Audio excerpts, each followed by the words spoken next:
John Monino with Milton Township and also the Township officials of DuPage. I'm here today with DuPage County's Judge Anne Celine Walsh. Thank you for being here, Anne. Thank you for having me, John. And as I understand, so we could jump right into it, I understand you're a lifelong resident here in DuPage. Yes. Can you tell us a little bit about your background and how you became a judge? Sure. Well, I am a lifelong resident of DuPage County. I've lived in DuPage my whole life. I grew up in Willowbrook, one of 7 children. And my path to going to law school actually started in high school at Hinsdale Central High School here in DuPage, where I was a member of a mock trial team for 3 years. That definitely sparked an interest in doing trial work.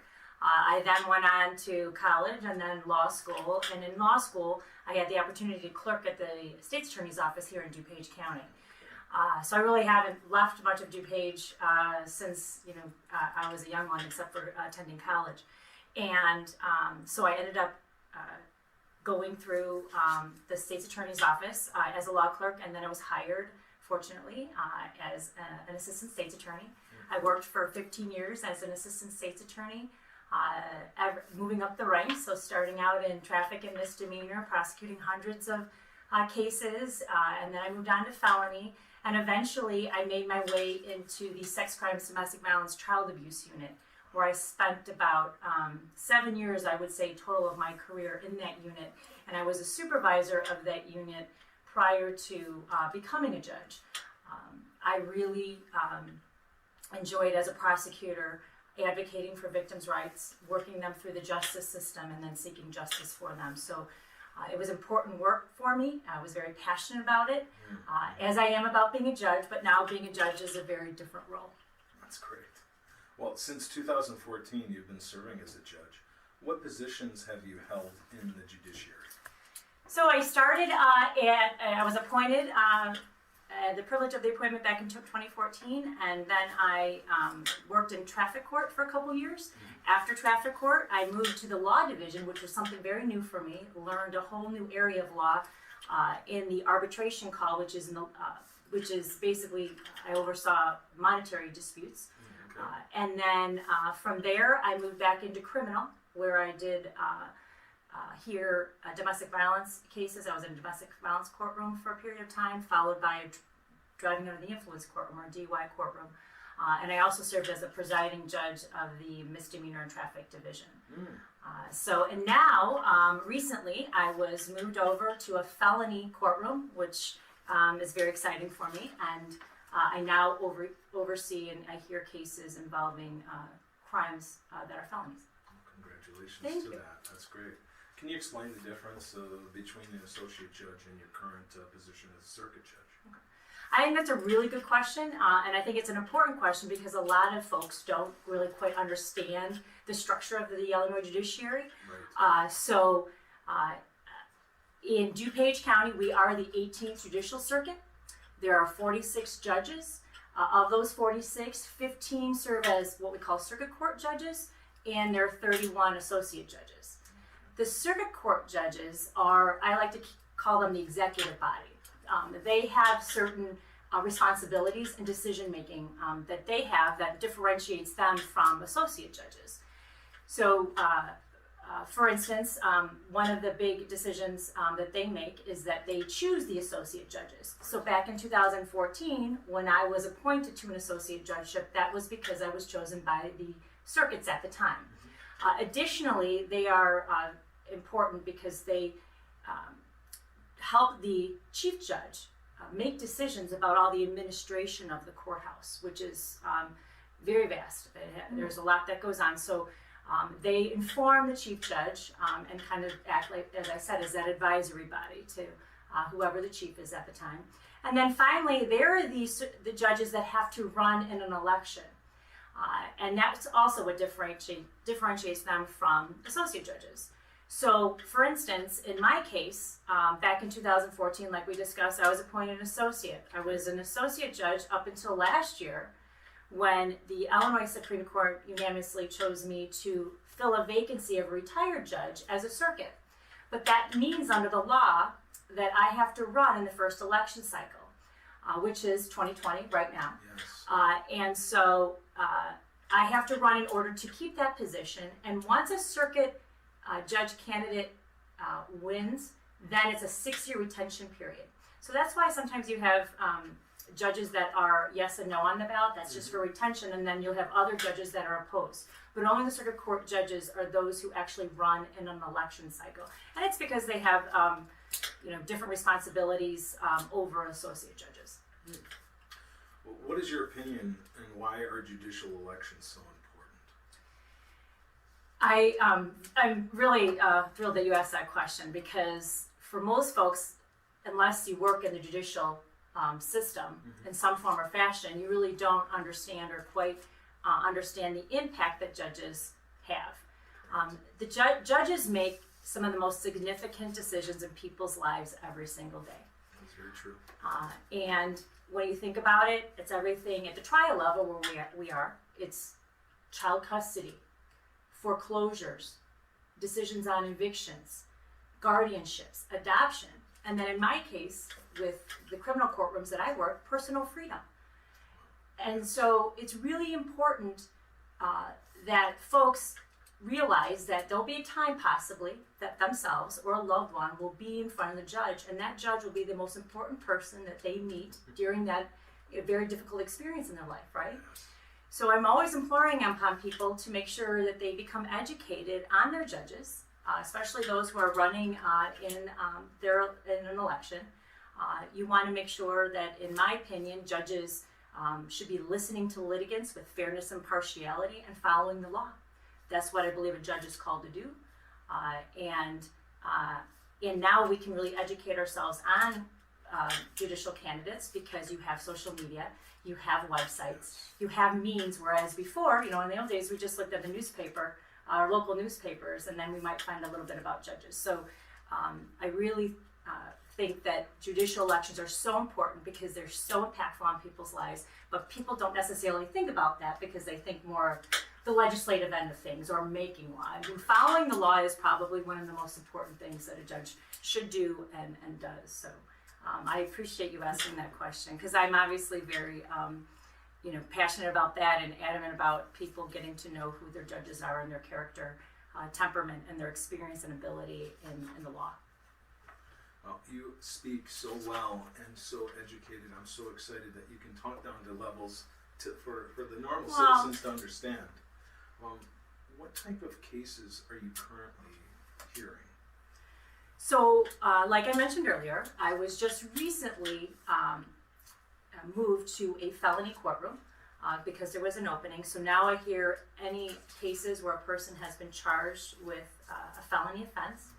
I currently sit in that courtroom, and I actually just transitioned right before, unfortunately, all the COVID crisis came into play. So I haven't been quite in the rigor and roll of it yet, but that's where I'm currently serving. And just most recently, I was appointed to be the presiding judge of the Juvenile and Specialty Courts Division, which I'm really proud about. And that's your special position that we were... Yes. It's that new position. Yeah, we were talking about this earlier. Yes. So they've basically, the chief judge restructured one of the presiding judge positions. The presiding judges are the judges who are the head of a certain division. So I have the privilege of being head of this newly formed division, which is basically a restructuring of putting courtrooms that involve restorative justice practices and rehabilitation as a priority into one particular division. So juvenile courts, as well as our specialty courts, fall under that. And our specialty courts are our drug court, so nonviolent offenders that have addiction issues, mental health court, as we all know, oftentimes mental illness and addiction are catalysts for people getting involved in committing crimes. And so, like I said, I'm emphasizing nonviolent offenders, as well as veterans court. There is a first-time drug offender courtroom that was newly created last year that I'll be overseeing, and the juvenile courts. Obviously, the whole goal of juvenile courts is to get juvenile offenders back on track and rehabilitated so that they get out of that pattern that they've been in. So all those same kind of concepts fall under that particular umbrella, and so the chief judge has named me presiding of that, and I'm really excited to begin working with those judges in those courtrooms. And Celine, I can only tell you, just from knowing you all these years and watching how you work, I think the youth is currently one of the biggest needs that we need to really find a way of touching quickly and getting these kids on track, just like you said. So I'm so Agreed. And and the courts are very cognizant of that. There's big initiatives across the nation in the state of Illinois and in our circuit to focus on restorative justice practices. Getting people, not focusing on punishment, focusing on how can we provide these particular juveniles or other adults the tools in order to address some of their own issues. And we all know it's very dynamic, right? It depends upon everything from households, what's going on in households, socioeconomic background, mental health of individuals, all of those types of considerations, and the courts are now getting involved in that, and it's really exciting. The courts have been involved for some time, but I think there's now even a bigger push for it, so I'm really excited to be a part of it. Oh, that's wonderful. I've got a couple, since we're here in Milton Sure. Township, I got a couple questions for you as far as the township goes. Milton Township SALT, the senior law enforcement together, and the CERT, the Community Emergency Response Team. These are some of the pillars of service that the township offices offer to help expand community engagement throughout the township. Have you heard of any of these, or have you been involved with either of the two programs? I have heard for Milton Township, so I live in Downers Grove Township. Okay. And I'm familiar with some of their programs, but I'm definitely familiar with those two programs, SALT and CERT, here in Milton Township. And I think, first of all, with regard to the SALT, one of our most vulnerable in the community are seniors. It's fantastic that the township then has these initiatives to communicate with them. Yes. Not only telling them about cost-saving measures, and a lot of our seniors are on fixed incomes, as we know, living by themselves in these communities.